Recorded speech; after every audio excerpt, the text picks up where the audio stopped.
malandragem, né? A festa hoje é do Zé do Morro, com a malandragem do nosso axé, Ilha Sandaí.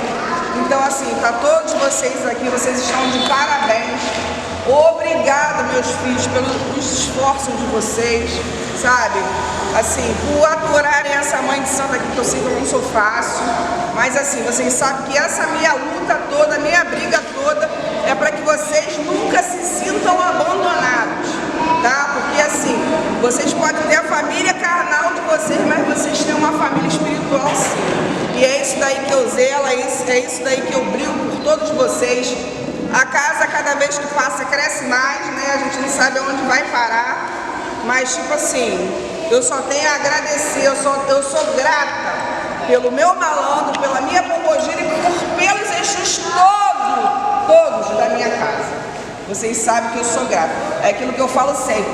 Eu não acredito em pessoas, mas eu acredito no sagrado, nos santos, nas entidades. No de vocês, não só nos meus, no de vocês. Porque se isso está acontecendo, não é força só do seu Zé, da Dona Rainha. É força de todos os Exus, assim. E graças a Deus eu tenho, assim, uma diversificada lá em casa, bastantes Exus que eu posso escolher, com quem eu quero trabalhar todo dia. Assim, muito obrigada mesmo. Se sintam abençoados e que hoje vocês saem daqui com os convidados, que vai chegar mais gente, porque ainda é cedo. Assim, melhores do que vocês entraram aqui, com força, fé, para a gente fechar esse 2024 e iniciar o nosso 2025.